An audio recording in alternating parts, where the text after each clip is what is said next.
देशांमध्ये युद्धाची परिस्थिती आहे, युद्ध चालू आहे. अशातच आपण जगाला युद्ध नाही तर बुद्ध हवा आहे, याबद्दल तुम्हाला काय वाटतं सर?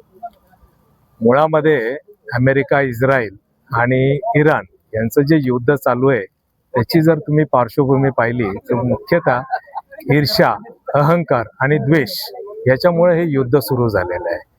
इराण सारख्या देशावर इस्रायल आणि अमेरिकेने केलेले हल्ले हे भ्याड हल्ले नसूनच केवळ ईर्ष्येपोटी आणि द्वेषापोटी केलेले हल्ले आहेत.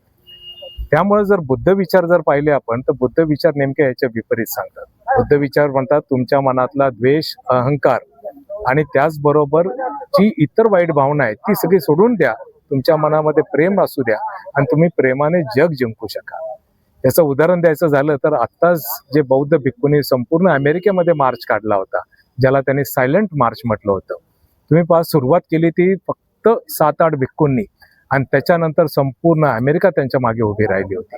त्यांनी कुठल्या एका शब्दाचं आवाहन देखील केलं नव्हतं. मुख्यतः जोपर्यंत एकमेकांबद्दल प्रेम राहील, एकमेकांबद्दल करुणा राहील, तोपर्यंत एकमेकांबद्दल मैत्री भावना राहील, तोपर्यंत जगामध्ये सुख शांती नांदू शकेल. सर